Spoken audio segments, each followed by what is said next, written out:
ગોકુળમાં રોજ દિવાળી. ગોકુળ એમાં રોજ દિવાળી. હવે ખરેખર તત્વજ્ઞાનની દ્રષ્ટિએ જોઈએ ને તો ગો એટલે ઇન્દ્રિયો થાય, ગો એટલે ગાયો થાય, અને કુળ એટલે સમૂહ. ગો એટલે ઇન્દ્રિયો અને ઇન્દ્રિયોનો સમૂહ, એને કહેવાય આ દેહ. આને પણ ગોકુળ કહેવાય. ગો એટલે ગાયો પણ થાય અને કુળ એટલે સમૂહ. ગાયોનો સમૂહ જ્યાં હોય એને ગોકુળ કહેવાય. તો ગોકુળના બે અર્થ છે. ગોકુળમાં રોજ દિવાળી. તો આપણા દેહમાં રોજ દિવાળી હોવી જોઈએ. માણે તો રોજ રોતો રોતો રે, આમ થયું તેમ થયું, આવું થયું તેવું થયું, આમ નથી થતું તેમ નથી થતું. અરે ભાઈ, આપણી ઈચ્છાઓ તો કાયમ પૂરી થવાની જ નથી. એ જે હાલતું હોય ને એ હાલે, એમાં કોઈ ફેર પડતો નથી. હા, હવે ઘણી વખત આપણે જયારે જોતું હોય ત્યારે ભગવાનને દેવું ન હોય, ને આપણે જયારે ભગવાનને દેવું હોય ત્યારે આપણે જોતું ન હોય. એવું બને ને. હા, તો ઓલે કુંભારની બે દીકરીઓ હતી ને, આ દ્રષ્ટાંત આવે ને તો કુંભાર ખોટું ન લગાડે હો. હા હા, કુંભારની બે દીકરીઓ હતી. એક ખેતી કરવા વાળાને ત્યાં હાહરે ગઈ અને એક માટલા ઘડવા વાળાને ત્યાં હાહરે ગઈ. હવે બરોબર ચોમાસું આવ્યું એટલે પેલી દીકરી હતી ને એ ભગવાનને પ્રાર્થના કરે, પ્રભુ ઝટ વરસાદ પાય, હા મારી ખેતી નહીં તો હુકાહે. ત્યારે ઓલી દીકરી હતી ને એ માટલા ઘડવા વાળા ન્યાય અહીંયા ભગવાનને કે, પ્રભુ આ વરસાદ હમણાં ન આવવા દે તો મારો નિભારો કાચો છે. હવે ભગવાન કોનું સાંભળે? એટલે ક્યારેય પણ આપણે માગીએ એવું મળતું નથી.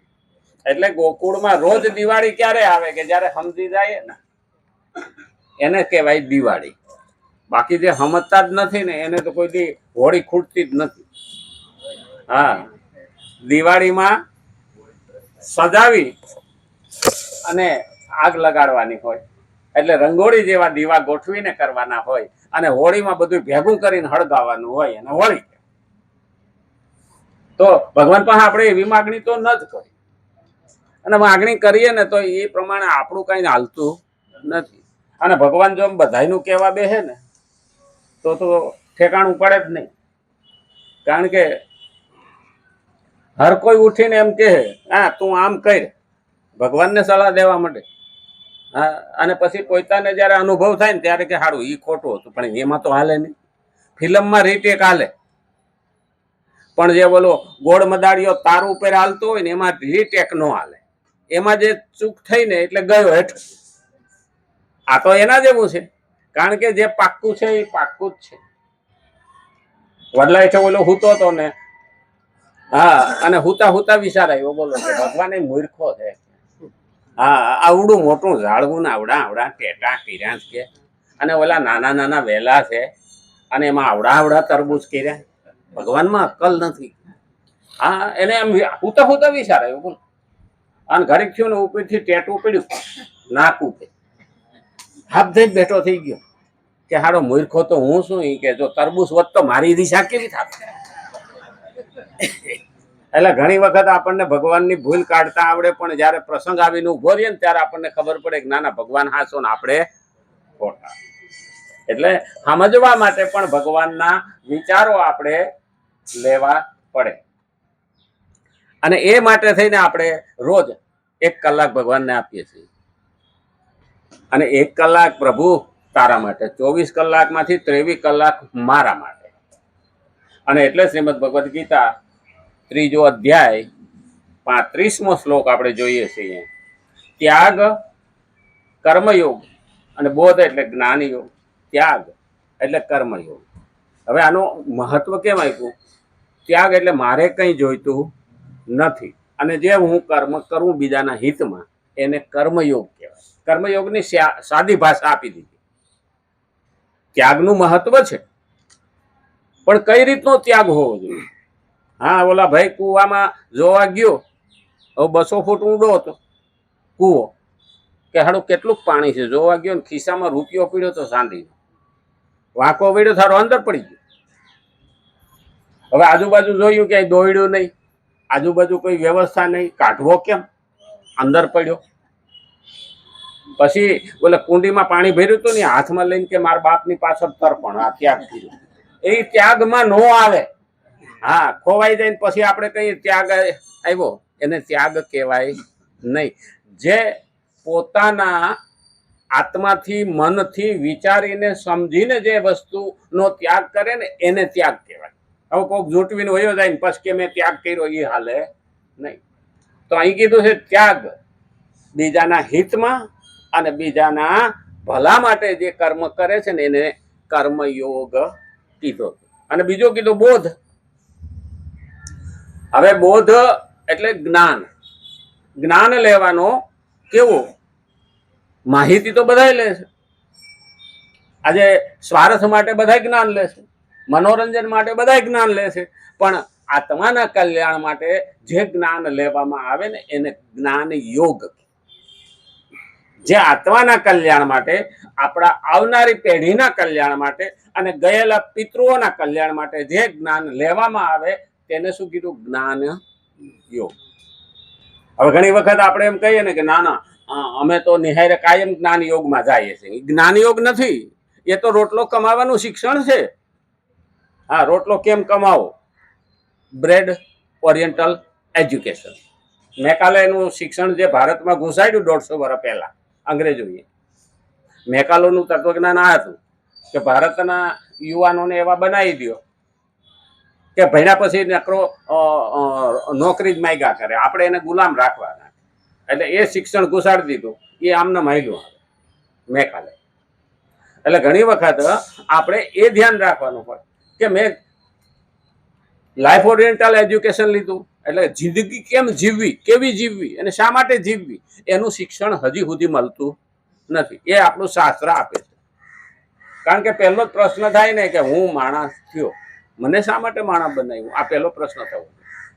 અને માણસ બનાવ્યો તો હું અહીંયા શા માટે આવ્યો? એ પણ પ્રશ્ન થવો. કારણ કે આપણે આ ભારતમાં જન્મ્યા ને એ બહુ મહત્વની વસ્તુ. ભારતે જન્મ દુર્લભ, આવું શાસ્ત્રમાં લખ્યું. ઘણાને એવું થતું હોય કે આવું તો લખવાવાળા લખી ગયા. ના, એનું મહત્વ છે. આખું બ્રહ્માંડ છે, હજારો તારા, લાખો અબજો તારા છે, 12 સૂર્ય છે, બધું છે, ચંદ્ર છે, ગ્રહો છે, નક્ષત્રો છે. તો ભારતને કેમ પૃથ્વી ઉપર ભારતને જ કેમ મહત્વ આપવામાં આવ્યું? અને આપણે ત્યાં 9 અવતાર ભગવાનના થઈ ગયા અને 24 અવતાર થયા, તો ભારતમાં જ કેમ અવતાર થાય? આ પણ મહત્વનું છે. વૈજ્ઞાનિકોએ જ્યારે સંશોધન કર્યું ત્યારે લોકોને ખબર પડી કે બ્રહ્માંડની નાભી એટલે ભારત. બ્રહ્માંડની નાભી, જે આપણો પૃથ્વીનો પોઈન્ટ આવે છે ને પૃથ્વીમાં, ભારતમાં, એ આખી બ્રહ્માંડની ઉર્જાની નાભી. નાભી એટલે ડૂટી. આપણી ડૂટીમાં બધી જ નસો ભેગી થાય, મગજથી માંડીને પગ સુધી કોઈ નસ ત્યાં બાકી રહેતી નથી, બધી જ ડૂટીમાં થાય. એટલે તો આપણે પેચોટી કહી જાય ને તો ડૂટી માથે હાથ મૂકી, અંબોય કહી ગઈ કે ને ડૂટી ઉપર હાથ મૂકો એટલે ત્યાં ધબકારો ન આવે. તો નીચે ઉતરી હોય તો ઝાડા થાય ને ઉપર ઉતરી હોય તો ઉલટી થાય. એ બ્રહ્માંડ આપણા શરીરની નાભી એટલે શરીરનો મધ્ય ભાગ, એમ બ્રહ્માંડનો મધ્ય ભાગ એટલે ભારતની ભૂમિ.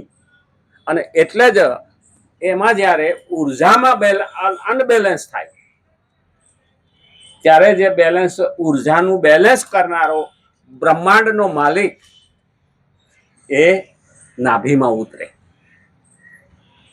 આપણે પણ જ્યારે ભાગવતમાં સાંભળીએ ને ત્યારે આવે છે કે ભગવાનના નાભીમાંથી કમળ ખીલું અને એમાંથી બ્રહ્મા ઉત્પન્ન થાય છે કે નહીં?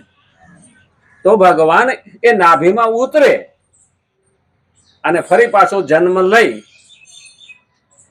અને ધર્મની સ્થાપના કરે. એ ભારતમાં જ શક્ય છે, કારણ કે આખા બ્રહ્માંડની ઉર્જાનું નાભી સ્થાન એટલે ભારત. એટલે ભારતે જન્મ દુર્લભ. હવે ખરેખર આ તો વૈજ્ઞાનિકોને માનવું પડ્યું. એટલે તો આપણે ત્યાં જોવા જઈએ ને તો કેદારનાથથી માંડીને કન્યાકુમારી સુધી એક જ સીધી લીટીમાં એ જમાનામાં શિવ મંદિર, ત્યાં કેદારનાથ, રામેશ્વર અને વચ્ચે ચિદમ્બરમ, આ ત્રણેય મંદિર એક જ સીધી લીટીમાં આવે. તો આમથી આસામથી સોમનાથ એક જ સીધી લીટીમાં આવે. આ મંદિરો પણ એમને મૂર્ખામી ભેરા કર્યા નથી જ્યાં મન થયું કરી નાખ્યું, નહીં, એક જ ઉર્જાનો મધ્ય રેખા કાપે છે. અને એટલે જ ભારતની જીડીપી એ સમાનામાં 41% હતી. અત્યારે જે 7% છે ને એ જીડીપી 41% હતી. કારણ કે ત્યાં સુધી ધર્મ સ્થાપેલો હતો. એટલે તો આપણે કહીએ ને ધર્મ ધુરંધર, આનો અર્થ જ આ છે કે જ્યારે ધર્મ ટોચ ઉપર હતો તો ભારત સોનાની ચીડિયા કહેવાતી હતી. ભારતમાં એટલું સોનું હતું કે રાજાઓ પણ સમુદ્રમાં સંતાડતા ખજાનો. રાજાઓને પણ એવી કળા આવડતી હતી કે સમુદ્રમાં જઈને એ પોતાનો ખજાનો ત્યાં છુપાઈ આવે, સોનું. તો આ બધું જો આપણા શાસ્ત્રકારો જાણતા હતા, હવે વૈજ્ઞાનિકો જાય ત્યાં સુધી વૈજ્ઞાનિકો ને એમ હતું કે આ ભારતમાં જ ભગવાનના જન્મ કેમ થાય છે, કેમ બીજા કોઈ દેશોમાં નથી? આપણે ભલે બીજા દેશો તરફ જોતા હોઈએ, ભોગવાદી જિંદગી છે અને આધ્યાત્મિકવાદી જિંદગી એટલે ભારત, જેમાં આધ્યાત્મિક જ્ઞાન છે, આત્માના કલ્યાણ માટે. એ લોકો પાસે આત્માનું કલ્યાણ નથી, શરીરના સુખો પૂરા થાય. ભૌતિકવાદ છે, આત્માનું કલ્યાણ નથી. અને એ લોકોને છેડો આવે તો ખબર પડે કે હારું આખી જિંદગી મેં કર્યું હું. આખી જિંદગીનો સરવાળો માંડીએ ને તો આપણે જિંદગીમાં કાંઈ ખાધું, કાંઈ કર્યું નથી. ઈટ ડ્રિંક એન્ડ બી મેરી. ખાધું પીધું ને અમે તો જતા રહ્યા. ખરેખર જોવા જઈએ ને તો જૈનમો મોટો થયો, પૈણો, છોકરા થયા, છોકરા મોટા કર્યા, હા, નવરો થયો અને મરી ગયો. આ તો સારું સકડ્યું છે. તો શું કર્યું? એ આપણું શાસ્ત્ર બતાવે છે કે આધ્યાત્મિક જિંદગીમાં તારે શું કરવાનું છે. બાકી તો આહાર, નિંદ્રા, ભય, મૈથુનાંચ પશુ સમાના, આ 4 વસ્તુ તો કીધી જ છે. તો પશુ બનાવવામાં શું વાંધો હતો? આહાર, નિંદ્રા, ભય અને મૈથુનાંચ. તો આહાર એટલે ખોરાક. પશુને પણ જોઈએ ને આપણે પણ જોઈએ. નિંદ્રા એને પણ જોઈએ, આપણે પણ જોઈએ. આહાર, નિંદ્રા, ભય. હાથમાં લાકડી લે તો એ પણ ભાગી જાય અને બીક આપણે પણ લાગે, ભય આપણને પણ લાગે. આહાર, નિંદ્રા, ભય, મૈથુનાંચ. બાળકો એને પણ પેદા થાય ને આપણે પણ પેદા થાય. એ બધું જ પશુ સમાના. તો એ તો જનાવર જેવું થયું. તો આપણે પૂછડા વિનાના પશુ જ થયા. તો આપણા માટે આ જ્ઞાન જરૂરી છે. એટલે જ્ઞાન યોગ અને પ્રેમ. આજે ખરેખર જોવા જઈએ ને તો પ્રેમ એટલે ભક્તિ યોગ થાય. પ્રેમ એટલે ભક્તિ યોગ થાય. આજે પ્રેમની વ્યાખ્યા બહુ હલકી કરી. છોકરો છોકરી મળે ને એને પ્રેમ કહે છે, એને વિજાતીય આકર્ષણ કહેવાય યુવાની, પણ પ્રેમ કહેવાય નહીં. પ્રેમ પ્રેમ તો સબ કહે, પ્રેમ ન જાણે કોઈ, જાણે જગતમાં તો જુદા રહે ન કોઈ. પ્રેમ એટલે એને શાસ્ત્રોક્ત ભાષામાં ભાવ કીધું. હવે શાસ્ત્રોક્ત ભાષામાં જો ન સમજીએ, એ ભાવ ન સમજીએ તો આપણે આગળ જઈ શકતા નથી. એટલે આપણે શું કહીએ છીએ કે ભાઈ ભાવ વિનાની ભક્તિ નકામી.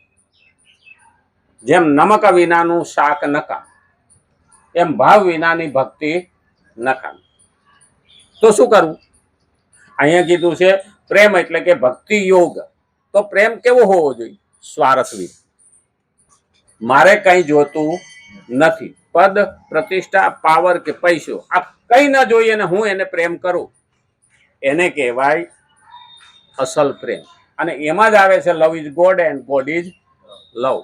જ્યાં નિસ્વાર્થ પ્રેમ છે ત્યાં ભગવાન છે, અને જ્યાં ભગવાન હોય ત્યાં નિસ્વાર્થ પ્રેમ હોવો જોઈએ. હવે જ્યાં નિસ્વાર્થ પ્રેમ કોણ કરે? તો કે ભક્તો, સંતો, મહાપુરુષો, અવતારો અને ભગવાન.